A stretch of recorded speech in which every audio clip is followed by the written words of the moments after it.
ನಮಸ್ಕಾರ. ಮುಖ್ಯಾಂಶಗಳು. ಕೊರೋನಾ ಸಂಕಷ್ಟದ ನಡುವೆಯೂ ದೇಶದಲ್ಲಿ ಉದ್ಯೋಗಾವಕಾಶ ಹೆಚ್ಚಳಕ್ಕೆ ಕ್ರಮ, ಮಾಹಿತಿ ತಂತ್ರಜ್ಞಾನ ಸೌಲಭ್ಯ ಸುಧಾರಣೆಗೆ ಸಮಿತಿ ರಚನೆ, ನಿರ್ಮಲಾ ಸೀತಾರಾಮನ್. ಶೈಕ್ಷಣಿಕ ಸಂಸ್ಥೆಗಳಲ್ಲಿ ಧಾರ್ಮಿಕ ಗುರುತುಗಳನ್ನು ಬಿಂಬಿಸುವ ವಸ್ತ್ರಧಾರಣೆಗೆ ಅವಕಾಶವಿಲ್ಲ, ಹೈಕೋರ್ಟ್ ಮಧ್ಯಂತರ ಆದೇಶ. ಉನ್ನತ ಮಟ್ಟದ ಸಾಗರ ಶೃಂಗಸಭೆ ಉದ್ದೇಶಿಸಿ ಪ್ರಧಾನಿ ನರೇಂದ್ರ ಮೋದಿ ಇಂದು ಭಾಷಣ, ಸಾಗರೋತ್ತರ ಭಯೋತ್ಪಾದನೆ ನಿಗ್ರಹ ಕುರಿತು ಚರ್ಚೆ. ದೇಶದಲ್ಲಿ ಕೋವಿಡ್-19 ಪ್ರಕರಣಗಳ ಸಂಖ್ಯೆ ಗಣನೀಯ ಇಳಿಕೆ, ಕರ್ನಾಟಕ, ಕೇರಳ, ಮಹಾರಾಷ್ಟ್ರಗಳಲ್ಲೂ ಪರಿಸ್ಥಿತಿ ನಿಯಂತ್ರಣದಲ್ಲಿ, ಆರೋಗ್ಯ ಸಚಿವಾಲಯ. ವಾರ್ತೆಗಳ ವಿವರ. ಕೊರೋನಾ ಸಾಂಕ್ರಾಮಿಕದ ಆತಂಕದ ನಡುವೆಯೂ ಕೇಂದ್ರ ಸರ್ಕಾರ ಉತ್ತಮ ಆರ್ಥಿಕ ಶಿಸ್ತನ್ನು ಕಾಪಾಡಿಕೊಂಡಿದ್ದು ಜನಸಾಮಾನ್ಯರಿಗೆ ಹೊರೆಯಾಗದಂತೆ ಪರಿಸ್ಥಿತಿ ನಿಭಾಯಿಸಿದೆ ಎಂದು ಕೇಂದ್ರ ಹಣಕಾಸು ಸಚಿವೆ ನಿರ್ಮಲಾ ಸೀತಾರಾಮನ್ ತಿಳಿಸಿದ್ದಾರೆ. ಬಜೆಟ್ ಮೇಲೆ ನಡೆದ ಸುದೀರ್ಘ ಚರ್ಚೆಗೆ ಲೋಕಸಭೆಯಲ್ಲಿ ನಿನ್ನೆ ಉತ್ತರ ನೀಡಿದ ಅವರು, ಜಾಗತಿಕವಾಗಿ ಹಲವಾರು ಬಾರಿ ಆರ್ಥಿಕ ಹಿಂಜರಿತಗಳಾಗಿವೆ. 2008-9 ಹಿಂಜರಿತದಲ್ಲಿ 2.21 ಲಕ್ಷ ಕೋಟಿ ರೂಪಾಯಿ ಮೌಲ್ಯದ GDP ನಷ್ಟವಾಗಿತ್ತು. ಆಗ ಜನಸಾಮಾನ್ಯರಿಗೆ ಹೊರೆಯಾಗುವ ಅಗತ್ಯ ವಸ್ತುಗಳ ಬೆಲೆ ಹೆಚ್ಚಳದೊಂದಿಗೆ ಹಣದುಬ್ಬರ 9.51ರಷ್ಟಿತ್ತು. ಕೋವಿಡ್ನಿಂದಾಗಿ ಜಾಗತಿಕ ಹಿಂಜರಿತದಲ್ಲಿ ದೇಶಕ್ಕೆ 9.5 ಲಕ್ಷ ಕೋಟಿ ರೂಪಾಯಿ ಮೌಲ್ಯದ GDP ನಷ್ಟವಾಗಿದೆ. ಆದರೂ ಹಣದುಬ್ಬರ 6.2% ಪ್ರಮಾಣದಲ್ಲಿದೆ ಎಂದು ವಿವರಿಸಿದರು. ಗತಿಶಕ್ತಿ ಯೋಜನೆ ದೇಶದ ಸರಕು ಸಾಗಾಣಿಕೆಗೆ ಬಲ ನೀಡಲಿದೆ. ಡಿಜಿಟಲ್ ಶಿಕ್ಷಣ, ಡಿಜಿಟಲ್ ವಿಶ್ವವಿದ್ಯಾಲಯ, ಜಿಲ್ಲಾ ಮಟ್ಟದಲ್ಲಿ ಡಿಜಿಟಲ್ ಬ್ಯಾಂಕ್ಗಳ ಅಭಿವೃದ್ಧಿಗೆ ಕಾರ್ಯಯೋಜನೆ ರೂಪಿಸಲಾಗಿದೆ. ವಿಜುವಲ್ ಎಫೆಕ್ಟ್, ಅನಿಮೇಷನ್, ಗೇಮಿಂಗ್ ಸೇರಿದಂತೆ ಮಾಹಿತಿ ತಂತ್ರಜ್ಞಾನ ಕ್ಷೇತ್ರದ ಸೌಲಭ್ಯ ಸುಧಾರಣೆಗೆ ಸಮಿತಿ ರಚಿಸಲಾಗಿದ್ದು ಮುಂದಿನ ದಿನಗಳಲ್ಲಿ ಉದ್ಯೋಗಾವಕಾಶಗಳು ಮತ್ತಷ್ಟು ಹೆಚ್ಚಾಗಲಿವೆ ಎಂದು ಅವರು ವಿವರಿಸಿದರು. ಆರ್ಥಿಕವಾಗಿ ಸದೃಢವಾಗಿದ್ದ ಬಹಳಷ್ಟು ದೇಶಗಳು ಕೋವಿಡ್ ಪೂರ್ವ ಮತ್ತು ನಂತರದಲ್ಲಿ ಆರ್ಥಿಕ ಹಿಂಜರಿತದಿಂದ ಬಳಲುತ್ತಿವೆ. ಆದರೆ ಭಾರತ ಜಾಗತಿಕವಾಗಿ ಚೇತರಿಕೆ ಕಾಣುತ್ತಿರುವುದು ಆಶಾದಾಯಕವಾಗಿದೆ. ದೇಶದ ಆರ್ಥಿಕ ಸದೃಢತೆಯಿಂದ ವಿದೇಶಿ ವಲಯದ ಬಂಡವಾಳ ಹೂಡಿಕೆ $80 ಬಿಲಿಯನ್ ಏರಿಕೆಯಾಗಿದೆ ಎಂದರು. ಅನಗತ್ಯ ವೆಚ್ಚಗಳನ್ನು ಕಡಿಮೆ ಮಾಡಲು ಗರಿಷ್ಠ ಪ್ರಯತ್ನಗಳನ್ನು ನಡೆಸಲಾಗಿದೆ. ನಿರುದ್ಯೋಗ ಪ್ರಮಾಣ ಕ್ರಮೇಣ ಕಡಿಮೆಯಾಗುತ್ತಿದೆ. ಮೂಲ ಸೌಲಭ್ಯ ಹೆಚ್ಚಳ, 5G ತರಂಗಾಂತರ ಸೇರಿದಂತೆ ಹಲವು ಹೊಸ ಯೋಜನೆಗಳಿಂದ ಉದ್ಯೋಗಾವಕಾಶಗಳು ಹೆಚ್ಚಾಗುತ್ತಿವೆ. ಸಮಾಜ ಕಲ್ಯಾಣ ಯೋಜನೆಗಳಡಿ ಪರಿಶಿಷ್ಟ ಜಾತಿ, ಪಂಗಡ ಮತ್ತು ಅಲ್ಪಸಂಖ್ಯಾತರ ಅಭಿವೃದ್ಧಿಗೆ ಹೆಚ್ಚಿನ ಅನುದಾನ ಒದಗಿಸಲಾಗಿದೆ ಎಂದರು. ಶಿಕ್ಷಣ ಕ್ಷೇತ್ರಕ್ಕೆ ಹೆಚ್ಚಿನ ಸೌಲಭ್ಯ ಒದಗಿಸುವ ಮೂಲಕ ಬಾಲಕಾರ್ಮಿಕ ಪದ್ಧತಿಯನ್ನು ನಿಗ್ರಹಿಸಲಾಗುತ್ತಿದೆ. ಆರೋಗ್ಯ ಕ್ಷೇತ್ರಕ್ಕೆ ಆದ್ಯತೆ ನೀಡಲಾಗಿದ್ದು ವೈದ್ಯಕೀಯ ಸೌಲಭ್ಯಗಳ ಸೃಷ್ಟಿಗೆ ಕಳೆದ ವರ್ಷ 12,170 ಕೋಟಿ, ಪ್ರಸಕ್ತ ಸಾಲಿನಲ್ಲಿ 15,731 ಕೋಟಿ ರೂಪಾಯಿ ಒದಗಿಸಲಾಗಿದೆ. ಸೂಕ್ಷ್ಮ, ಸಣ್ಣ ಮತ್ತು ಮಧ್ಯಮ ಕೈಗಾರಿಕೆಗಳ ಅಭಿವೃದ್ಧಿಗೆ ಒತ್ತು ನೀಡಲಾಗಿದೆ. ರಸಗೊಬ್ಬರ ಮತ್ತು ಆಹಾರಕ್ಕೆ ಸಬ್ಸಿಡಿ ಕಡಿತ ಮಾಡಲಾಗಿದೆ ಎಂಬುದು ಸತ್ಯಕ್ಕೆ ದೂರವಾದದ್ದು ಎಂದು ಅಂಕಿ ಅಂಶಗಳ ಸಹಿತ ಸಚಿವರು ವಿವರಿಸಿದರು. ಕೇಂದ್ರ ಮತ್ತು ರಾಜ್ಯ ಸರ್ಕಾರಗಳ ವಿವಿಧ ಇಲಾಖೆಗಳು ಮತ್ತು ಅಧೀನ ಸಂಸ್ಥೆಗಳಲ್ಲಿ ಸರ್ಕಾರಿ ಸ್ವಾಮ್ಯದ ದೂರಸಂಪರ್ಕ ಸಂಸ್ಥೆಗಳಾದ BSNL, MTNL ಸೇವೆಗಳನ್ನು ಕಡ್ಡಾಯಗೊಳಿಸುವ ಮೂಲಕ ಪುನಶ್ಚೇತನಕ್ಕೆ ಕ್ರಮ ಕೈಗೊಳ್ಳಲಾಗಿದೆ ಎಂದು ಅವರು ತಿಳಿಸಿದರು. उनके हेडक्वार्टर्स को मालूम नहीं है क्या? इसीलिए गलत फहमियां स्प्रेड करना आर्म फोर्सेस के ऊपर गलत है. आर्म फोर्सेस के ऊपर, इस देश का रक्षक के ऊपर गलत फहमियां फैलना गलत है.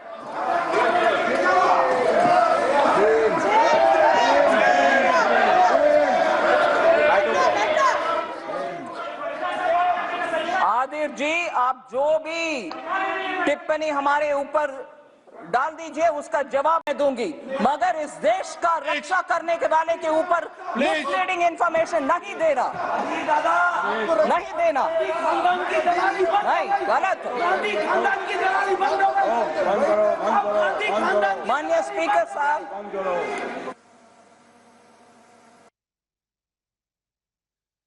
ವಸ್ತ್ರ ಸಂಹಿತೆ ಕಡ್ಡಾಯ ಪ್ರಕರಣಕ್ಕೆ ಸಂಬಂಧಪಟ್ಟಂತೆ ಮುಖ್ಯ ನ್ಯಾಯಮೂರ್ತಿಗಳನ್ನೊಳಗೊಂಡ ಹೈಕೋರ್ಟ್ನ ತ್ರಿಸದಸ್ಯ ಪೀಠ ವಿಚಾರಣೆ ನಡೆಸಿದ್ದು ಮಧ್ಯಂತರ ಆದೇಶ ನೀಡಿದೆ.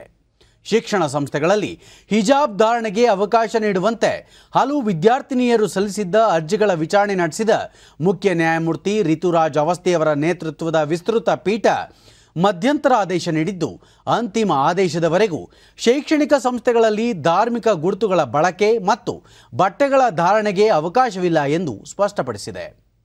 ವಸ್ತ್ರ ಸಂಹಿತೆಗೆ ಸಂಬಂಧಪಟ್ಟಂತೆ ಪ್ರತಿಭಟನೆಗಳಿಂದಾಗಿ ಗಂಭೀರ ಪರಿಸ್ಥಿತಿ ಉಂಟಾಗಿದ್ದರಿಂದ ರಾಜ್ಯ ಸರ್ಕಾರ 3 ದಿನಗಳ ಕಾಲ ಪ್ರೌಢಶಾಲೆ ಮತ್ತು ಕಾಲೇಜುಗಳಿಗೆ ರಜೆ ಘೋಷಣೆ ಮಾಡಿತ್ತು.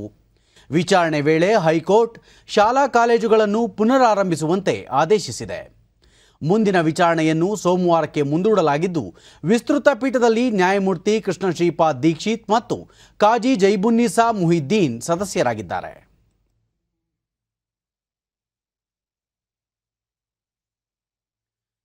ವಸ್ತ್ರ ಸಂಹಿತೆ ಕುರಿತು ಹೈಕೋರ್ಟ್ ನೀಡಿರುವ ನಿರ್ದೇಶನದ ಕುರಿತು ಹಿರಿಯ ಸಚಿವರೊಂದಿಗೆ ಮುಖ್ಯಮಂತ್ರಿ ಬಸವರಾಜ ಬೊಮ್ಮಾಯಿ ನಿನ್ನೆ ಮಹತ್ವದ ಸಭೆ ನಡೆಸಿದರು. ಈ ಸಂದರ್ಭದಲ್ಲಿ ಸಚಿವರಾದ ಆರ್ ಜ್ಞಾನೇಂದ್ರ, ಬಿಸಿ ನಾಗೇಶ್, ಡಾಕ್ಟರ್ ಸಿಎನ್ ಅಶ್ವತ್ಥನಾರಾಯಣ, ಮುಖ್ಯಮಂತ್ರಿಗಳ ಪ್ರಧಾನ ಕಾರ್ಯದರ್ಶಿ ಮಂಜುನಾಥ್ ಪ್ರಸಾದ್ ಸೇರಿದಂತೆ ಹಲವರು ಉಪಸ್ಥಿತರಿದ್ದರು. ಬಳಿಕ ಸುದ್ದಿಗಾರರೊಂದಿಗೆ ಮುಖ್ಯಮಂತ್ರಿ ಶಾಂತಿ ಸುವ್ಯವಸ್ಥೆ ಕಾಪಾಡುವ ನಿಟ್ಟಿನಲ್ಲಿ ಸರ್ಕಾರ ಎಲ್ಲ ರೀತಿಯ ಕ್ರಮಗಳನ್ನು ಕೈಗೊಳ್ಳಲಿದೆ. ಸೋಮವಾರದಿಂದ ಮೊದಲ ಹಂತದಲ್ಲಿ ಪ್ರೌಢಶಾಲಾ ತರಗತಿಗಳನ್ನು ಆರಂಭಿಸಲಾಗುವುದು. 2ನೇ ಹಂತದಲ್ಲಿ ಕಾಲೇಜು ತರಗತಿಗಳನ್ನು ಪುನರಾರಂಭಿಸಲು ಚಿಂತನೆ ನಡೆಸಲಾಗಿದೆ. ಹೈಕೋರ್ಟ್ನ ಅಂತಿಮ ಆದೇಶದವರೆಗೂ ವಿದ್ಯಾರ್ಥಿಗಳು ಸೌಹಾರ್ದತೆಯಿಂದ ವರ್ತಿಸಬೇಕು. ಯಾವುದೇ ಭೇದ ಭಾವವಿಲ್ಲದೆ ತರಗತಿಗಳಿಗೆ ತೆರಳಬೇಕು. ಈ ನಿಟ್ಟಿನಲ್ಲಿ ಸರ್ಕಾರ ಹಲವು ಕ್ರಮಗಳನ್ನು ಕೈಗೊಂಡಿದ್ದು ಶಾಂತಿ ಸುವ್ಯವಸ್ಥೆ ಕಾಪಾಡಲು ಆದ್ಯತೆ ನೀಡಿದೆ ಎಂದರು. ಹೈಕೋರ್ಟ್ ಈಗಾಗಲೇ ಪ್ರತಿದಿನ ವಿಚಾರಣೆ ನಡೆಸಲಿದೆ ಎಂದು ತಿಳಿಸಿದೆ. ಅಂತಿಮ ಆದೇಶ ಬರುವವರೆಗೂ ಸರ್ಕಾರ ಶಾಂತಿ ಕಾಪಾಡಲು ಎಲ್ಲ ರೀತಿಯ ಕ್ರಮಗಳನ್ನು ಕೈಗೊಂಡಿದೆ. ಶಾಂತಿ ಕದಡುವವರ ವಿರುದ್ಧ ಕ್ರಮ ಕೈಗೊಳ್ಳಲಾಗುವುದು ಎಂದು ಅವರು ತಿಳಿಸಿದರು. ರಾಜ್ಯದಲ್ಲಿ ಶಾಂತಿ ಮತ್ತು ಸುವ್ಯವಸ್ಥೆ ಕಾಪಾಡುವ ಸಂಬಂಧ ಇಂದು ಸಂಜೆ ಸಚಿವರು, ಪೊಲೀಸ್ ವರಿಷ್ಠಾಧಿಕಾರಿಗಳು, ಡಿಡಿಪಿಐಗಳು, ಜಿಲ್ಲಾಧಿಕಾರಿಗಳೊಂದಿಗೆ ವಿಡಿಯೋ ಸಭೆ ನಡೆಸಲಿರುವ ಮುಖ್ಯಮಂತ್ರಿ ಜಿಲ್ಲೆಗಳಲ್ಲಿರುವ ಪ್ರಸಕ್ತ ಸನ್ನಿವೇಶದ ಕುರಿತು ಮಾಹಿತಿ ಪಡೆದುಕೊಳ್ಳಲಿದ್ದಾರೆ. ಸದ್ಯಕ್ಕೆ ಶಾಲಾ ಆವರಣಗಳು, PUC ಕಾಲೇಜ್ ಆವರಣಗಳು, ಮಕ್ಕಳೆಲ್ಲರೂ ಕೂಡ ಸಂಯಮದಿಂದ ವರ್ತಿಸ್ತಾ ಇದ್ದಾರೆ.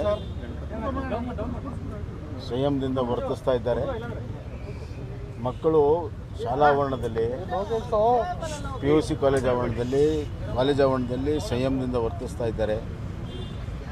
ಅವರಿಗೆ ನಾನು ಅತ್ಯಂತ ಪ್ರೀತಿದಾಯಕವಾದಂಥ ಧನ್ಯವಾದಗಳನ್ನ ಹೇಳಕ್ಕೆ ಇಚ್ಛೆಪಡ್ತೀನಿ. ಮೊದಲು ಸಿಂಗಲ್ ಜಡ್ಜಿನ ಅವರ ಮುಂದೆ, ಆನರಬಲ್ ಜಸ್ಟಿಸ್ ಮುಂದೆ ನಡೆದು, ಇವತ್ತು ತ್ರೀ ಜಡ್ಜಸ್ ಬೆಂಚ್ ಮುಂದೆ, ಮುಖ್ಯ ನಮ್ಮ ಹೈಕೋರ್ಟಿನ ನ್ಯಾಯಾಧೀಶರ ಮುಂದೆ ನಡೆದಂಥ ವಿಚಾರಣೆಯಲ್ಲಿ ಅವರು ಆದೇಶವನ್ನು ಮಾಡಿದ್ದಾರೆ. ನಾವು ಇದನ್ನು ಡೇ ಟು ಡೇ ಬೇಸಿಸ್ ಮೇಲೆ ಹಿಯರ್ ಮಾಡ್ತೀವಿ. ಅಲ್ಲಿವರೆಗೂ ಎಲ್ಲರೂ ಶಾಂತಿ ಕಾಪಾಡ್ಕೋಬೇಕು. ಶಾಂತಿ ಆಗಬೇಕಾದ್ರೆ ಕಾಲೇಜಿನಲ್ಲಿ ಯಾವುದೇ ಧಾರ್ಮಿಕವಾದಂಥ ಡ್ರೆಸ್ಸನ್ನು ಹಾಕ್ಕೊಳ್ಳೋದು ಬೇಡ ಅನ್ನುವಂಥ ಸೂಚನೆಯನ್ನು ಕೂಡ ಕೊಟ್ಟಿದ್ದಾರೆ. ಪಂಚರಾಜ್ಯಗಳ ವಿಧಾನಸಭಾ ಚುನಾವಣಾ ಪ್ರಚಾರ ಬಿರುಸುಗೊಂಡಿದ್ದು, ಪ್ರಧಾನಿ ನರೇಂದ್ರ ಮೋದಿ ಇಂದು ಉತ್ತರ ಪ್ರದೇಶದ ಕಸ್ಗಂಜ್ ಹಾಗೂ ಉತ್ತರಾಖಂಡದ ಅಲ್ಮೋರಾ ಪ್ರದೇಶಗಳಲ್ಲಿ ಸಾರ್ವಜನಿಕ ರ್ಯಾಲಿಯನ್ನುದ್ದೇಶಿಸಿ ಮಾತನಾಡಲಿದ್ದಾರೆ. ಕೇಂದ್ರ ಗೃಹ ಸಚಿವ ಅಮಿತ್ ಶಾ ಕೂಡ ಇಂದು ಉತ್ತರ ಪ್ರದೇಶದಲ್ಲಿ 2 ರ್ಯಾಲಿಗಳನ್ನು ನಡೆಸಲಿದ್ದಾರೆ ಎಂದು ಪಕ್ಷದ ಮೂಲಗಳು ತಿಳಿಸಿವೆ. ಉತ್ತರ ಪ್ರದೇಶದಲ್ಲಿ ಮೊದಲ ಹಂತದ ಚುನಾವಣೆಗೆ ನಿನ್ನೆ ಮತದಾನ ನಡೆದಿದೆ. ವಿದೇಶಾಂಗ ವ್ಯವಹಾರಗಳ ಸಚಿವ ಡಾಕ್ಟರ್ ಎಸ್ ಜೈಶಂಕರ್ ಆಸ್ಟ್ರೇಲಿಯಾದ ಮೆಲ್ಬೋರ್ನ್ನಲ್ಲಿ ಇಂದು ನಡೆಯಲಿರುವ 4ನೇ ಕ್ವಾಡ್ ವಿದೇಶಾಂಗ ಸಚಿವರ ಸಮಾವೇಶದಲ್ಲಿ ಪಾಲ್ಗೊಳ್ಳಲಿದ್ದಾರೆ. ಅಮೆರಿಕ, ಆಸ್ಟ್ರೇಲಿಯಾ ಮತ್ತು ಜಪಾನ್ ದೇಶಗಳ ವಿದೇಶಾಂಗ ಸಚಿವರು ಸಮಾವೇಶದಲ್ಲಿ ಭಾಗಿಯಾಗಲಿದ್ದಾರೆ. ಕಳೆದ ವರ್ಷದ ಫೆಬ್ರವರಿಯಲ್ಲಿ ವರ್ಚುವಲ್ ವೇದಿಕೆ ಮೂಲಕ ನಡೆದ ಸಮಾವೇಶದಲ್ಲಿ ಕೈಗೊಂಡ ನಿರ್ಣಯಗಳ ಕುರಿತು ಚರ್ಚಿಸಲು ಈ ಸಮಾವೇಶ ಅವಕಾಶ ಕಲ್ಪಿಸಲಿದೆ. ಇಂಡೋ ಪೆಸಿಫಿಕ್ ವಲಯ ಸೇರಿದಂತೆ ಪ್ರಾದೇಶಿಕ ವ್ಯೂಹಾತ್ಮಕ ವಿಚಾರಗಳ ಕುರಿತು ಸಚಿವರು ಮುಕ್ತವಾಗಿ ತಮ್ಮ ಅಭಿಪ್ರಾಯಗಳನ್ನು ವಿನಿಮಯ ಮಾಡಿಕೊಳ್ಳಲು ಸಮಾವೇಶ ವೇದಿಕೆಯಾಗಲಿದೆ. ಕೋವಿಡ್ ಲಸಿಕೆ ಪೂರೈಕೆ ಸರಪಳಿ, ತಂತ್ರಜ್ಞಾನ, ಹವಾಮಾನ ಬದಲಾವಣೆ ಮತ್ತು ಮೂಲಸೌಕರ್ಯದಂತಹ ಸವಾಲುಗಳನ್ನು ಎದುರಿಸುವ ಕುರಿತು ಪರಸ್ಪರ ಸಹಕಾರ ಮತ್ತಿತರ ವಿಚಾರಗಳು ಚರ್ಚೆಗೆ ಬರಲಿವೆ. ಪ್ರಧಾನಿ ನರೇಂದ್ರ ಮೋದಿ ಅವರು ಇಂದು ಮಧ್ಯಾಹ್ನ ಉನ್ನತ ಮಟ್ಟದ ಸಾಗರ ಶೃಂಗಸಭೆಯನ್ನು ಉದ್ದೇಶಿಸಿ ಮಾತನಾಡಲಿದ್ದಾರೆ. ಈ ಶೃಂಗಸಭೆಯಲ್ಲಿ ಜರ್ಮನಿ, ಬ್ರಿಟನ್, ದಕ್ಷಿಣ ಕೊರಿಯಾ, ಜಪಾನ್ ಹಾಗೂ ಕೆನಡಾ ದೇಶದ ಪ್ರತಿನಿಧಿಗಳು ಪಾಲ್ಗೊಳ್ಳಲಿದ್ದಾರೆ. ಸಭೆಯಲ್ಲಿ ಸಾಗರೋತ್ತರ ಭಯೋತ್ಪಾದನೆ ನಿಗ್ರಹ ಕುರಿತು ಮಹತ್ವದ ಚರ್ಚೆ ನಡೆಯುವ ನಿರೀಕ್ಷೆ ಇದೆ. ಫ್ರಾನ್ಸ್ ಆತಿಥ್ಯ ವಹಿಸಿರುವ 3 ದಿನಗಳ ಶೃಂಗಸಭೆ ಇಂದು ಸಮಾಪನಗೊಳ್ಳಲಿದೆ.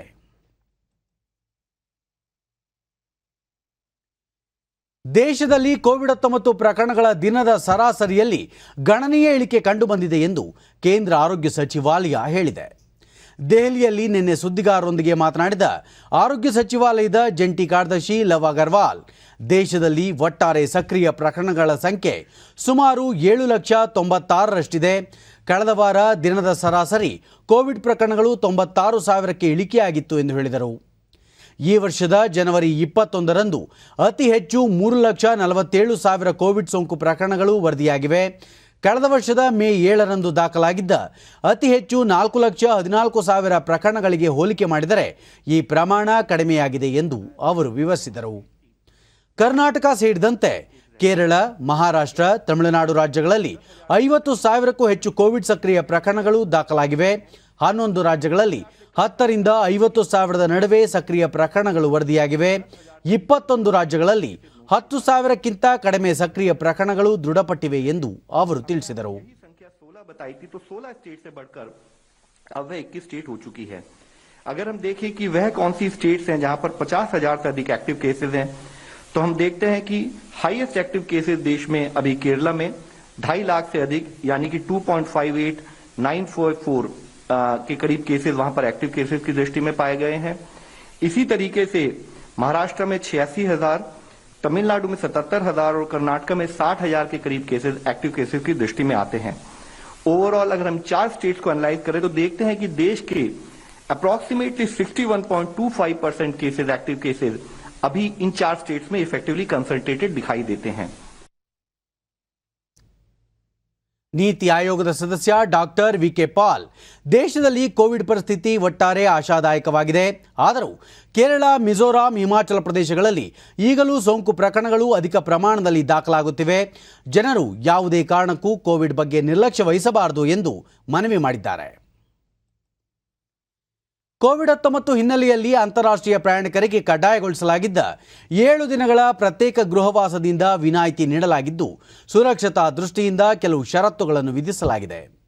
ಕೇಂದ್ರ ಆರೋಗ್ಯ ಮತ್ತು ಕುಟುಂಬ ಕಲ್ಯಾಣ ಸಚಿವಾಲಯ ವಿದೇಶಿ ಪ್ರಯಾಣಿಕರಿಗಾಗಿ ಇಂದು ಪರಿಷ್ಕೃತ ಮಾರ್ಗಸೂಚಿಗಳನ್ನು ಪ್ರಕಟಿಸಿದ್ದು, ಜನವರಿ 14ರಿಂದ ಈ ನಿಯಮಗಳು ಜಾರಿಯಾಗಲಿವೆ.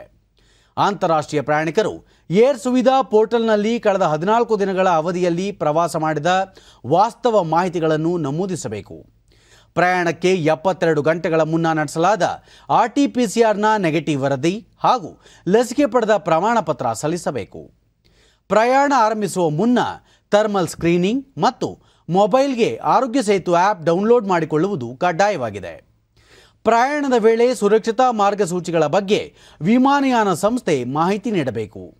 ಸಾಮಾಜಿಕ ಅಂತರ, ಮಾಸ್ಕ್ ಧರಿಸುವುದು ಸೇರಿದಂತೆ ಸುರಕ್ಷತಾ ಕ್ರಮಗಳನ್ನು ಪಾಲಿಸಬೇಕು. ವಿಮಾನ ಇಳಿದ ಬಳಿಕ ಒಟ್ಟು ಪ್ರಯಾಣಿಕರ ಪೈಕಿ 2% ಮಂದಿಯನ್ನು ತಪಾಸಣೆಗೆ ಒಳಪಡಿಸಬೇಕು. ವಿದೇಶಿ ಪ್ರಯಾಣಿಕರು ಕಡ್ಡಾಯವಾಗಿ 14 ದಿನ ಸ್ವ ಆರೋಗ್ಯ ನಿಗಾವಣೆಯಲ್ಲಿರಬೇಕು. ಈ ಬಗ್ಗೆ ರೋಗ ಲಕ್ಷಣ ಕಂಡುಬಂದರೆ ಸಮೀಪದ ಆರೋಗ್ಯ ಕೇಂದ್ರಕ್ಕೆ ಮಾಹಿತಿ ನೀಡಬೇಕು ಎಂದು ಸೂಚಿಸಲಾಗಿದೆ. ಕೇಂದ್ರ ಆರೋಗ್ಯ ಸಚಿವ ಮನ್ಸುಖ್ ಮಾಂಡವಿಯಾ ಈ ಕುರಿತು ಟ್ವೀಟ್ ಮಾಡಿದ್ದು, ಪರಿಷ್ಕೃತ ಮಾರ್ಗಸೂಚಿಗಳು ಸುರಕ್ಷತೆ ಮತ್ತು ಕೋವಿಡ್ ವಿರುದ್ಧದ ಹೋರಾಟಕ್ಕೆ ಬಲ ನೀಡಲಿವೆ ಎಂದಿದ್ದಾರೆ.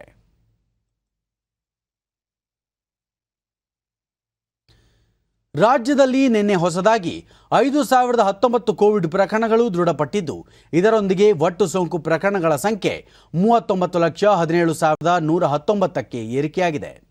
ನಿನ್ನೆ 13,923 ಮಂದಿ ಗುಣಮುಖರಾಗಿದ್ದು, ಇದುವರೆಗೂ ಗುಣಮುಖರಾದವರ ಒಟ್ಟು ಸಂಖ್ಯೆ 38,25,538ಕ್ಕೆ ತಲುಪಿದೆ. ನಿನ್ನೆ 39 ಮಂದಿ ಸಾವನ್ನಪ್ಪಿದ್ದು, ಒಟ್ಟಾರೆ ಮೃತಪಟ್ಟವರ ಸಂಖ್ಯೆ 39,534ಕ್ಕೆ ಏರಿಕೆಯಾಗಿದೆ. ಸದ್ಯ ರಾಜ್ಯದಲ್ಲಿ 52,013 ಸಕ್ರಿಯ ಪ್ರಕರಣಗಳಿವೆ ಎಂದು ಆರೋಗ್ಯ ಮತ್ತು ಕುಟುಂಬ ಕಲ್ಯಾಣ ಇಲಾಖೆ ತಿಳಿಸಿದೆ. ಬೆಂಗಳೂರಿನಲ್ಲಿ 2315 ಮಂದಿಗೆ ಸೋಂಕು ತಗುಲಿದ್ದು ಒಟ್ಟು ಸೋಂಕು ಪ್ರಕರಣಗಳ ಸಂಖ್ಯೆ 17,66,791ಕ್ಕೆ ಏರಿಕೆಯಾಗಿದೆ. 5,739 ಮಂದಿ ಗುಣಮುಖರಾಗಿದ್ದು ಇದುವರೆಗೂ ಒಟ್ಟು 17,29,079 ಮಂದಿ ಗುಣಮುಖರಾಗಿದ್ದಾರೆ. ಸದ್ಯ 20,970 ಸಕ್ರಿಯ ಪ್ರಕರಣಗಳಿವೆ. 17 ಮಂದಿ ಮೃತಪಟ್ಟಿದ್ದು ಇದುವರೆಗೂ ಒಟ್ಟು 16,741 ಮಂದಿ ಸಾವನ್ನಪ್ಪಿದ್ದಾರೆ. ರಾಜ್ಯದಲ್ಲಿ ಕೋವಿಡ್ ಸೋಂಕು ಪ್ರಕರಣಗಳ ಶೇಕಡಾವಾರು ಪ್ರಮಾಣ 4.25ರಷ್ಟಿದ್ದು ಸೋಂಕಿನಿಂದ ಮೃತಪಟ್ಟವರ ಶೇಕಡಾವಾರು ಪ್ರಮಾಣ 0.77ರಷ್ಟಿದೆ ಎಂದು ಆರೋಗ್ಯ ಇಲಾಖೆ ತಿಳಿಸಿದೆ. ರಾಜ್ಯದ ವಿವಿಧ ಜಿಲ್ಲೆಗಳಲ್ಲಿ ದಾಖಲಾಗಿರುವ ಸೋಂಕು ಪ್ರಕರಣಗಳ ಸಂಖ್ಯೆ ಈ ರೀತಿ ಇದೆ.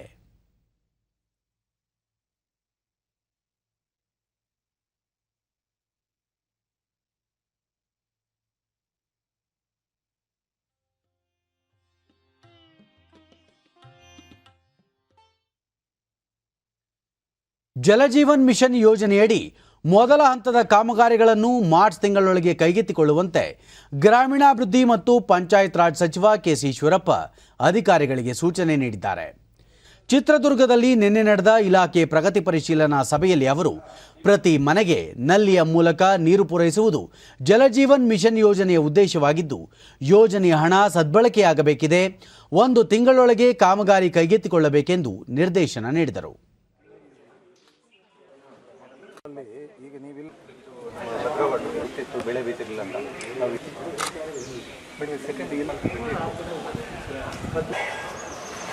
ಸಭೆಯ ನಂತರ ರಾಮತೀರ್ಥ ಆಶ್ರಮಕ್ಕೆ ಭೇಟಿ ನೀಡಿದ ಸಚಿವರು ಮಳೆ ಕೊಯ್ಲು ವಿಧಾನದಿಂದ ಸಂಗ್ರಹಿಸಿದ ನೀರನ್ನು ವೀಕ್ಷಿಸಿದರು. ಈ ತಂತ್ರಜ್ಞಾನವನ್ನು ಸರ್ಕಾರದ ಮಟ್ಟದಲ್ಲಿ ಪ್ರಯೋಗ ಮಾಡಲು ಕ್ರಮ ಕೈಗೊಳ್ಳುವುದಾಗಿ ತಿಳಿಸಿದರು. ಕೂತು ಚರ್ಚೆ ಮಾಡಿ ಬೆಂಗಳೂರನ್ನು ಆದಷ್ಟು ಬೇಗ ಸೆಷನ್ ಸಂದರ್ಭದಲ್ಲಿ ಒಂದು ಮೀಟಿಂಗ್ ಮಾಡಿ ಅದನ್ನು ಫಸ್ಟ್ ಇಲ್ಲಿ ಚಿತ್ರದುರ್ಗ ಜಿಲ್ಲೆಯಿಂದಲೇ ಹಿಂಗೆ ಆರಂಭ ಮಾಡಬೇಕು ಅಂತ ಆರಂಭ ಮಾಡ್ತೀವಿ. ಆಮೇಲೆ ಉಳಿದಿದ್ದನ್ನು ಪ್ರಯತ್ನ ಮಾಡ್ತೀವಿ. ಹೇಗಿದ್ದರೂ ನಮ್ಮ ರಾಜ್ಯದಲ್ಲಿ ಹೆದ್ದಾರಿಗಳ ಅಭಿವೃದ್ಧಿಗಾಗಿ 3,500 ಕೋಟಿ ರೂಪಾಯಿ ಸರ್ಕಾರ ಬಿಡುಗಡೆ ಮಾಡಿದೆ ಎಂದು ಲೋಕೋಪಯೋಗಿ ಇಲಾಖೆ ಸಚಿವ ಸಿಸಿ ಪಾಟೀಲ್ ಚಿತ್ರದುರ್ಗದಲ್ಲಿ ನಿನ್ನೆ ತಿಳಿಸಿದ್ದಾರೆ. ಸುದ್ದಿಗಾರರೊಂದಿಗೆ ಅವರು ರಾಜ್ಯ ಹೆದ್ದಾರಿ ನಿಗಮಕ್ಕೆ ಸರ್ಕಾರ ಈಗಾಗಲೇ ಹಣ ಬಿಡುಗಡೆ ಮಾಡಿದೆ. ಶೀಘ್ರವೇ ಟೆಂಡರ್ ಕರೆದು ಹೆದ್ದಾರಿಗಳನ್ನು ಮೇಲ್ದರ್ಜೆಗೆ ಏರಿಸುವುದು, ವರ್ತುಲ ರಸ್ತೆ ನಿರ್ಮಾಣ ಸೇರಿದಂತೆ ಹಲವು ಕಾಮಗಾರಿಗಳನ್ನು ಕೈಗೆತ್ತಿಕೊಳ್ಳಲಾಗುವುದು. ಪರಿಶಿಷ್ಟ ಜಾತಿ ಮತ್ತು ಪಂಗಡಗಳ ಅಭಿವೃದ್ಧಿಗಾಗಿ ಪರಿಶಿಷ್ಟ ಜಾತಿ ಉಪಯೋಜನೆ, ಎಸ್ಸಿಪಿ, ಪರಿಶಿಷ್ಟ ಪಂಗಡಗಳ ಉಪಯೋಜನೆ ಟಿಎಸ್ಪಿ ಅಡಿ 900 ಕೋಟಿ ರೂಪಾಯಿ ಬಿಡುಗಡೆ ಮಾಡಲಾಗಿದೆ ಎಂದು ತಿಳಿಸಿದರು. ಮಾರ್ಚ್ ಅಂತ್ಯದ ಒಳಗಾಗಿ ಟೆಂಡರ್ ಪ್ರಕ್ರಿಯೆ 4 June north, East, south, central ಎಲ್ಲ ಜೂನದ ಟೆಂಡರ್ ಪ್ರಕ್ರಿಯೆ ಮುಗಿದು ಕೆಲಸವನ್ನು ಪ್ರಾರಂಭ ಮಾಡ್ತೇವೆ. ಸುಮಾರು 900 ಕೋಟಿಗಿಂತ ಹೆಚ್ಚು ಹಣವನ್ನು SCP ಮತ್ತು TSP ಯೋಜನೆ ಅಡಿಯಲ್ಲಿ ಆ ವರ್ಗದ ಜನರ ಅಭಿವೃದ್ಧಿಗಾಗಿ ಆ ವರ್ಗದ ಕಾಲನಿಗಳಲ್ಲಿ ರಸ್ತೆ ಇರ್ಬೋದು, ಗಟರ್ ಇರ್ಬೋದು, ಅವರ ಮೂಲಭೂತ ಸೌಕರ್ಯಕ್ಕೆ ಏನು ಬೇಕು ಆ ಹಣವನ್ನು ಕೂಡ ಬಿಡುಗಡೆ ಮಾಡಿಕೊಟ್ಟಿದ್ದೇವೆ. ಪ್ರವಾಹ ಬಂದಂಥ ಸಂದರ್ಭದಲ್ಲಿ ಸುಮಾರು 900 ಕೋಟಿ ರೂಪಾಯಿಗಳ ಹಣವನ್ನು ಈಗಾಗಲೇ ನಾವು ಬಿಡುಗಡೆ ಮಾಡಿದ್ದೇವೆ. ಇಷ್ಟು ಇಲಾಖೆಯ ಪ್ರಗತಿ. ಮಾನ್ಯ ಮುಖ್ಯಮಂತ್ರಿಗಳು ನಿನ್ನೆ ತಾನೇ ಬಜೆಟ್ ಚರ್ಚೆಯಲ್ಲಿ ಲೋಕೋಪಯೋಗಿ ಇಲಾಖೆಯನ್ನು ಕೂಡ ನಿನ್ನೆ ಕರೆದು ನಮ್ಮಿಂದ ಮಾಹಿತಿಯನ್ನು ಪಡೆದುಕೊಂಡಿದ್ದಾರೆ. ಹಣಕಾಸಿನ ಇತಿಮಿತಿಯೊಳಗೆ ರಾಜ್ಯ ಸರ್ಕಾರದ ಬೊಕ್ಕಸದ ಕೋವಿಡ್ ಬಂದಂಥ ಹಿನ್ನೆಲೆಯಲ್ಲಿ ನಮ್ಮದೇ ಆದಂಥ ಇತಿಮಿತಿಗಳು ಕೂಡ ನಮಗಿದೆ.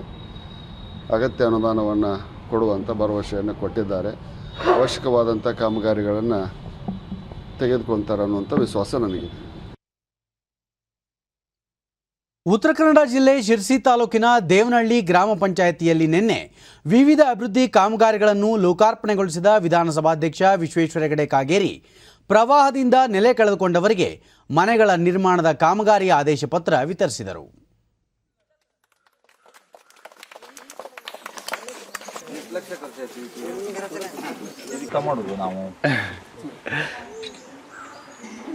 ಯೋಜನೆ ಅದು ಮತ್ತು ಯಾರಿಗೆ ನಿವೇಶನ ರಾಜ್ಯ ಸರ್ಕಾರದ ಮಹತ್ವಾಕಾಂಕ್ಷೆಯ ಅಮೃತ ವಸತಿ ಯೋಜನೆಯಡಿ ವಸತಿ ರಹಿತರಿಗೆ ಸೂರು ಒದಗಿಸಲಾಗುತ್ತಿದೆ.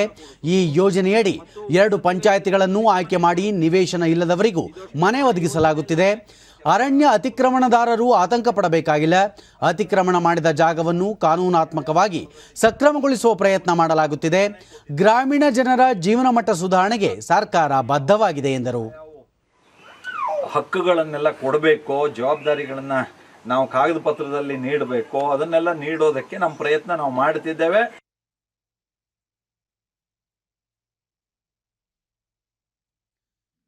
ಕೋಲಾರದ ಚೆನ್ನಯ್ಯ ರಂಗಮಂದಿರದಲ್ಲಿ 2 ದಿನಗಳ ಸ್ತ್ರೀ ಶಕ್ತಿ ಸ್ವಸಹಾಯ ಗುಂಪುಗಳ ಉತ್ಪನ್ನಗಳ ಪ್ರದರ್ಶನ ಹಾಗೂ ಮಾರಾಟ ಮೇಳ ಆಯೋಜಿಸಲಾಗಿದೆ.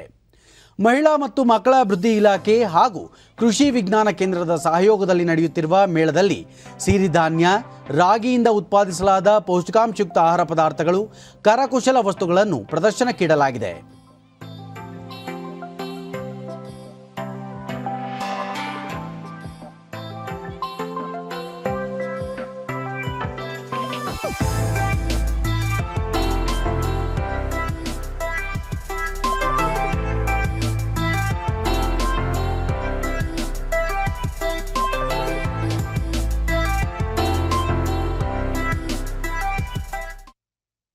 ಡಿಡಿ ನ್ಯೂಸ್ನೊಂದಿಗೆ ಸ್ವಸಹಾಯ ಸಂಘದ ಸದಸ್ಯೆ ವಿದ್ಯಾ ತಾಯಿ ಮತ್ತು ಮಕ್ಕಳ ಆರೋಗ್ಯಕ್ಕೆ ಅನುಕೂಲವಾಗುವಂತ ಆಹಾರವನ್ನು ನೈಸರ್ಗಿಕ ಪದಾರ್ಥಗಳಿಂದ ತಯಾರಿಸಿ ಮಾರಾಟ ಮಾಡುತ್ತಿರುವುದಾಗಿ ಹೇಳಿದರು.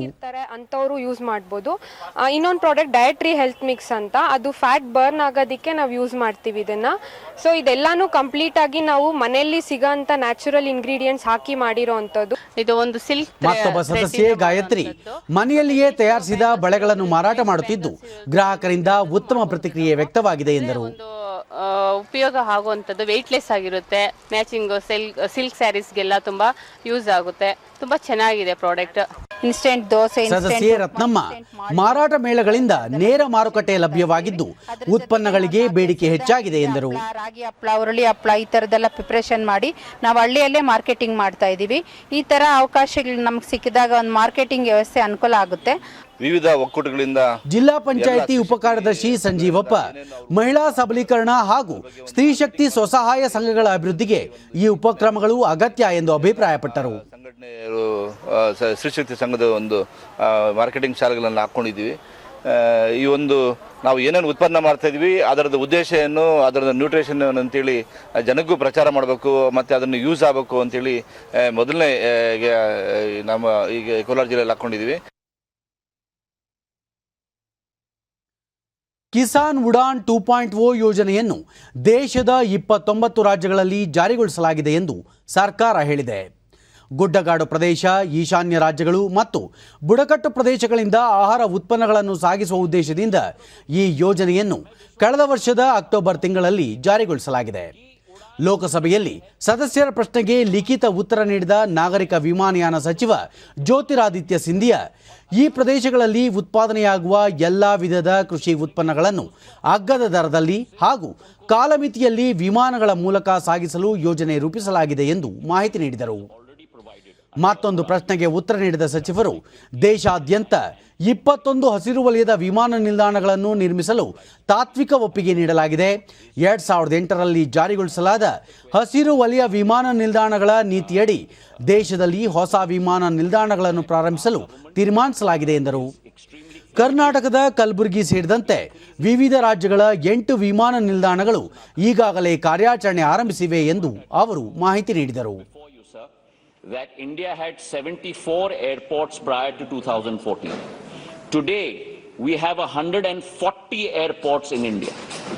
66 airports have been added in the last 7 years alone, almost doubling our capacity over the last 7 years.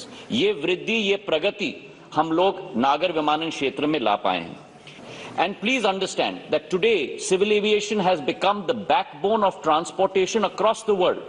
If you do not have connectivity, if you do not have infrastructure, not only is this sector affected, but your economic progress, your economic future, tourism, all of those sectors get affected by civil aviation. Which is why through that press conference, I urged both respected Mamta Di and your government that please come forward, work together with us to make sure that we raise development and progress in West Bengal. There are a number of airports. Himachal ಪ್ರದೇಶದಲ್ಲಿ ನಿರ್ಮಿಸಿರುವ ಅಟಲ್ ಸುರಂಗ world book of record ಪುರಸ್ಕಾರಕ್ಕೆ ಪಾತ್ರವಾಗಿದೆ. 10,000 ಅಡಿಗಿಂತಲೂ ಹೆಚ್ಚು ಎತ್ತರದಲ್ಲಿ ನಿರ್ಮಿಸಲಾದ ವಿಶ್ವದ ಅತಿ ಉದ್ದದ ಸುರಂಗ ಎಂಬ ದಾಖಲೆಗೆ ಈ ಪುರಸ್ಕಾರ ನೀಡಲಾಗಿದೆ. ಲಾಹೋಲ್, ಸ್ಪೀಟಿ ಮತ್ತು ಮನಾಲಿ ನಡುವೆ ನಿರ್ಮಿಸಲಾದ ಈ ಸುರಂಗ 9.2 ಕಿಲೋಮೀಟರ್ ಉದ್ದವಿದ್ದು 2020 ಅಕ್ಟೋಬರ್ 3ರಂದು ಪ್ರಧಾನಿ ನರೇಂದ್ರ ಮೋದಿ ಲೋಕಾರ್ಪಣೆ ಮಾಡಿದ್ದರು. ब्रिटेन में वर्ल्ड बुक ऑफ रिकॉर्ड्स एक ऐसा संगठन है जो दुनिया भर में असाधारण रिकॉर्डों को सूचीबद्ध और सत्यापित करता है. प्रधानमंत्री नरेंद्र मोदी ने अटल सुरंग 3 ಈಗ ಇಂದಿನ ಪತ್ರಿಕೆಗಳ ಇಣುಕುನೋಟ. ವಸ್ತ್ರ ಸಂಘರ್ಷಕ್ಕೆ ಸದ್ಯ ಬ್ರೇಕ್. ತೀರ್ಪು ನೀಡುವವರೆಗೂ ಶಾಲಾ ಕಾಲೇಜುಗಳಲ್ಲಿ ಹಿಜಾಬ್, ಕೇಸರಿ ಶಾಲು ಧರಿಸುವಂತಿಲ್ಲ. ಸೋಮವಾರದಿಂದ ಹೈಸ್ಕೂಲ್ ಆರಂಭ. ವಸ್ತ್ರ ಸಂಹಿತೆಗೆ ವಿದ್ಯಾರ್ಥಿಗಳು ಬದ್ಧರಾಗಲಿ. ಹೈಕೋರ್ಟ್ನಲ್ಲಿ ಸರ್ಕಾರದ ಪರ ಎಜಿ ನಾವದಗಿ ಸಮರ್ಥನೆ. 2 ತಾಸು ವಾದ ಪ್ರತಿವಾದ ಮಂಡನೆ. ಕನ್ನಡ ಪ್ರಚಾರಕ್ಕೆ 10 ರಾಯಭಾರಿಗಳ ನೇಮಕ. ಸಿಎಂ ಕನ್ನಡಕ್ಕೆ ದುಡಿಯುವ ಸಂಸ್ಥೆಗಳಿಗೆ ನೆರವು. 7ನೇ ವೇತನ ಆಯೋಗ ಶೀಘ್ರ. ಸಿದ್ಧತೆ ಆರಂಭಿಸಿದ ಸರ್ಕಾರ. ಬಜೆಟ್ನಲ್ಲಿ ಹೊರಬೀಳಲಿದೆ ಘೋಷಣೆ. ಭಾರತ ವೆಸ್ಟ್ ಇಂಡೀಸ್ 3ನೇ ಏಕದಿನ ಪಂದ್ಯ ಇಂದು. ಕ್ಲೀನ್ ಸ್ವೀಪ್ನತ್ತ ರೋಹಿತ್ ಬಳಗದ ಚಿತ್ತ. ಇವು ಇಂದಿನ ಪತ್ರಿಕೆಗಳ ಪ್ರಮುಖ ಸುದ್ದಿ. ಉಳಿದಂತೆ ಜನೌಷಧ ಮಳಿಗೆ ಸ್ಥಾಪನೆಯಲ್ಲಿ ರಾಜ್ಯ ನಂಬರ್ 3. ದೇಶದಲ್ಲಿ 8,640 ಜನರಿಕ್ ಮೆಡಿಕಲ್ ಶಾಪ್ಗಳು. ಕರ್ನಾಟಕದಲ್ಲಿ 976. ವಜಾಗೊಂಡಿದ್ದ 100 ಮಂದಿ ಸಾರಿಗೆ ಸಿಬ್ಬಂದಿ ಮರು ನೇಮಕ. ಮುಂದೆ ಪ್ರತಿಭಟನೆ ಮಾಡಿದರೆ ಮತ್ತೆ ವಜಾ. ರಾಮುಲು. ಕ್ರಿಪ್ಟೋ ಕರೆನ್ಸಿ ಅಪಾಯಕಾರಿ. ಮಾನ್ಯತೆ ಇಲ್ಲ. ಹೂಡಿಕೆ ಮಾಡುವುದು ನಿಮ್ಮದೇ ರಿಸ್ಕ್. ಆರ್ಬಿಐ ಗವರ್ನರ್ ಎಚ್ಚರಿಕೆ. 10% ರಿಯಾಯಿತಿಯಲ್ಲಿ ಹಣ್ಣು ತರಕಾರಿ. ಶುಭ ಸಮಾರಂಭಗಳಿಗೆ ಹಾಪ್ಕಾಮ್ಸ್ನಿಂದ ಗ್ರಾಹಕರ ಮನೆ ಬಾಗಿಲಿಗೆ ಸೇವೆ. ಭೂಮಾಪನ ಶುಲ್ಕ ಹೆಚ್ಚಿಸಿದ ಸರ್ಕಾರ. ಫೆಬ್ರವರಿ 1ರಿಂದಲೇ ಹೊಸ ದರ ಜಾರಿ.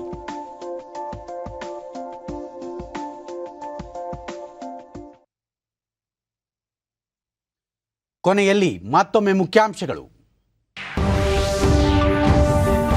ಕೊರೋನಾ ಸಂಕಷ್ಟದ ನಡುವೆಯೂ ದೇಶದಲ್ಲಿ ಉದ್ಯೋಗಾವಕಾಶ ಹೆಚ್ಚಳಕ್ಕೆ ಕ್ರಮ. ಮಾಹಿತಿ ತಂತ್ರಜ್ಞಾನ ಸೌಲಭ್ಯ ಸುಧಾರಣೆಗೆ ಸಮಿತಿ ರಚನೆ. ನಿರ್ಮಲಾ ಸೀತಾರಾಮನ್. ಶೈಕ್ಷಣಿಕ ಸಂಸ್ಥೆಗಳಲ್ಲಿ ಧಾರ್ಮಿಕ ಗುರುತುಗಳನ್ನು ಬಿಂಬಿಸುವ ವಸ್ತ್ರಧಾರಣೆಗೆ ಅವಕಾಶವಿಲ್ಲ. ಹೈಕೋರ್ಟ್ ಮಧ್ಯಂತರ ಆದೇಶ. ಉನ್ನತ ಮಟ್ಟದ ಸಾಗರ ಶೃಂಗಸಭೆ ಉದ್ದೇಶಿಸಿ ಪ್ರಧಾನಿ ನರೇಂದ್ರ ಮೋದಿ ಇಂದು ಭಾಷಣ. ಸಾಗರೋತ್ತರ ಭಯೋತ್ಪಾದನೆ ನಿಗ್ರಹ ಕುರಿತು ಚರ್ಚೆ. ದೇಶದಲ್ಲಿ ಕೋವಿಡ್-19 ಪ್ರಕರಣಗಳ ಸಂಖ್ಯೆ ಗಣನೀಯ ಇಳಿಕೆ. ಕರ್ನಾಟಕ, ಕೇರಳ, ಮಹಾರಾಷ್ಟ್ರಗಳಲ್ಲೂ ಪರಿಸ್ಥಿತಿ ನಿಯಂತ್ರಣದಲ್ಲಿ. ಆರೋಗ್ಯ ಸಚಿವಾಲಯ. ನಮ್ಮ ವಾರ್ತಾ ಪ್ರಸಾರವನ್ನು ನೀವು ಡಿಡಿ ಚಂದನ ನ್ಯೂಸ್ ಯೂಟ್ಯೂಬ್ ಚಾನೆಲ್ನಲ್ಲೂ ವೀಕ್ಷಿಸಬಹುದು. ವ್ಯಕ್ತಿಗತ ಅಂತರ ಕಾಪಾಡಿಕೊಳ್ಳುವುದರೊಂದಿಗೆ ನೀವು ಸುರಕ್ಷಿತವಾಗಿರಿ, ನಿಮ್ಮವರನ್ನು ಸುರಕ್ಷಿತವಾಗಿರಿಸಿ. ನೈರ್ಮಲ್ಯಕ್ಕೆ ಆದ್ಯತೆ ನೀಡುವುದರ ಜೊತೆಗೆ ಕೋವಿಡ್-19 ಮಾರ್ಗಸೂಚಿಗಳನ್ನು ತಪ್ಪದೇ ಪಾಲಿಸಿ. ನಮ್ಮ ಮುಂದಿನ ವಾರ್ತಾ ಪ್ರಸಾರ ಬೆಳಗ್ಗೆ 11 ಗಂಟೆಗೆ. ನಮಸ್ಕಾರ.